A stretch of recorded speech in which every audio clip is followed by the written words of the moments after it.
Hello everyone, my name is Leslie. I'm an undergraduate at Amherst College, and this summer I was in the Davis lab exploring the Yersinia pseudotuberculosis motility response to doxycycline with fluorescent reporters. So Yersinia pseudotuberculosis is a human and rodent gram-negative bacterial pathogen that causes self-limiting gastroenteritis. It is a great host pathogen model because a lot of the systems we see in other bacteria. It is relatively rare, but there are occasional outbreaks worldwide, including the 2014 New Zealand outbreak that had 220 cases. Doxycycline is a bacteriostatic antibiotic treatment for Yersinia infections. And it reversibly binds to ribosomes and interferes with protein synthesis to inhibit growth, thus bacteriostatic. During infection, active neutrophils are recruited to restrict bacterial growth and prevent bloodstream access. If Yersinia enters the bloodstream, it colonizes deep tissue sites and tends to prolong infection because it becomes difficult to deliver proper DOX doses to these sites. Subsets of bacteria within microcolonies may respond differently based on degree of DOX exposure and immune cell contact, which can lead to an increase or decrease in DOX susceptibility. Investigating heterogeneity in Yersinia gene expression during DOX treatment in vitro and within a mouse model of infection may indicate whether these changes contribute to certain populations developing antibiotic tolerance. And so motility is known to be temperature regulated based on previous literature. It is max motile at 25 degrees room temp and non-motile at 37 degrees physiological temperatures. However, the Davis lab previously observed through RNA-seq that flagellar assembly and chemotaxis pathway gene transcripts are significantly upregulated with DOX at 37 degrees. And we asked ourselves, why could this be? So understanding why Yersinia expends energy to generate motility in the presence of DOX and whether it promotes survival in the host context could reveal potential targets for combination therapy. And so we selected upregulated genes that pertain to flagellum and chemotaxis pathways for this project. So FLHDC is a flagellar master regulator that expresses a transcriptional factor that induces expression of FLAG-B, which includes for the flagellar basal body rod, and FLY-A sigma factor, which transcribes the MOCA operon for chemotaxis, and this includes mode A. The Davis lab, I'll note, also confirmed these genes were upregulated with DOX in a mouse model of infection using qPCR. Data is not shown. And so to examine single-cell gene expression, we cloned reporter strains for FLAG-B in mode A. This involves fusing the promoters of these genes upstream of the GFP gene so that GFP protein is produced in response to the inducers of FLAG-B in mode A. Our GFP protein also has an SSRA tag that targets GFP for degradation. This avoids accumulation and allows for a dynamic response and visualization. With these constructs, we can excite cells and measure the green fluorescence emitted back by GFP to monitor gene expression under different conditions. We also have constitutive M-cherry in the background of both reporters to help us identify Yersinia cells. And so to create these reporters, here I outlined an example for P-mode A. And so we start with amplifying both the promoter sequence and the fluorescent gene.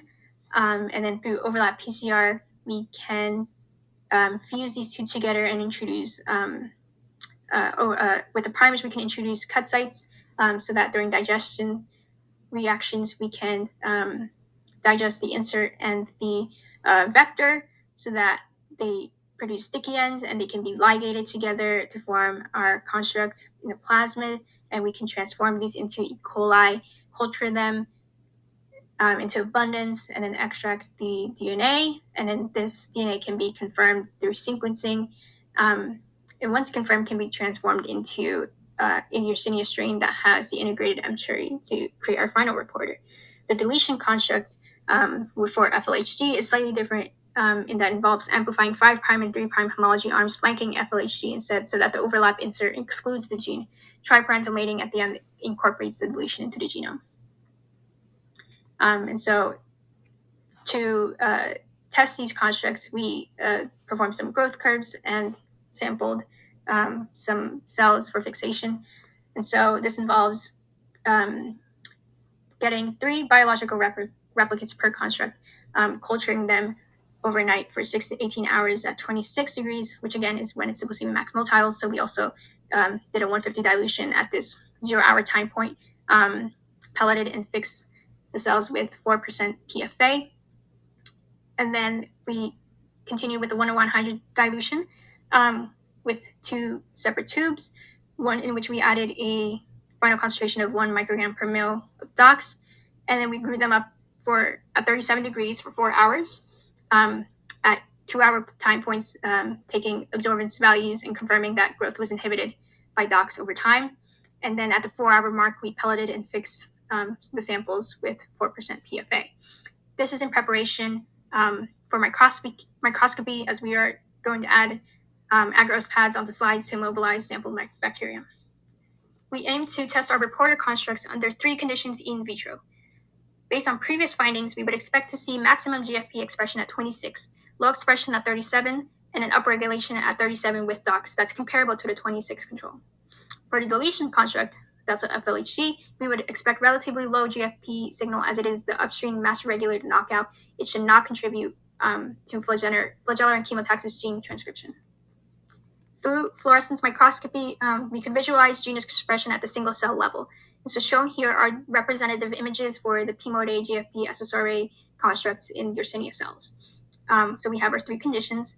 And then in terms of imaging, excitation exposure times were chosen to minimize background autofluorescence, and these times were maintained across all samples.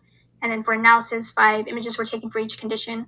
And then single cell bacteria were selected using the constitutive M-series reporter to identify them as Yersinia. And then velocity software was used to measure the mean GFP for each bacterium. And then from this, we subtracted out background GFP fluorescence for normalization. Here, these figures compare mean single-cell GFP for our 2 constructs under the 3 conditions. So for P-mode A, GFP SSRA, after normalizing for background GFP, all groups were found to be significantly different. The 37 dox treated and the 26 positive control groups had lower mean GFP than the 37 untreated negative control group. For flag B, the 37 dox treated and the 26 control group had lower mean GFP than the 37 untreated negative control. However, between the 26 and the 37 dox group, there's no statistical difference in mean GFP. So for flag B, the indication that there's no difference in mean GFP between the 26 and 37 with dox agrees with our expectations of similar motility gene transcription for both conditions. But the 37 control having the highest mean GFP is surprising because we would expect it to be the lowest mammalian temperature with no stressor, according to previous findings. And then for P-mode A, all conditions had different mean GFPs, with the 37 untreated having the highest. Again, this conflicts with our predictions and previous findings. Why could this be? Well, we asked ourselves what were some post-transcriptional considerations for our reporter. So yes, RNA-seq confirmed transcriptional upregulation, but perhaps the GFP transcript is less stable than flag B or mode A transcripts, and it may not be accurately reporting these transcript levels. Is there higher GFP transcript turnover? Does the flag B or mode A transcript itself have regions of stability not present in GFP transcripts? Or perhaps we didn't capture the full promoter sequence, or we're missing an important regulatory element. These are different considerations we'll have to investigate. In the future, and with more time, we'd have to troubleshoot the reporter, perhaps by comparing transcript levels of the chromosomal flag B or mode A genes to GFP transcripts to determine if they have similar patterns of expression, and to see if that's where, if it's before or after that things start to go a little iffy. And then we'll also have to characterize and test our FLHC deletion construct with our other reporters, and again, probe the question to what extent does motility promote survival. We also had been considering and trying to generate the P-fly BFP SSRA construct, but we have not yet been successful with that, so we'll have to troubleshoot that. And we've also been attempting phenotypic motility assays, although they haven't been as successful. So these are just a few things to think about. Thank you so much to the Davis Lab and to the CSM program for this wonderful experience.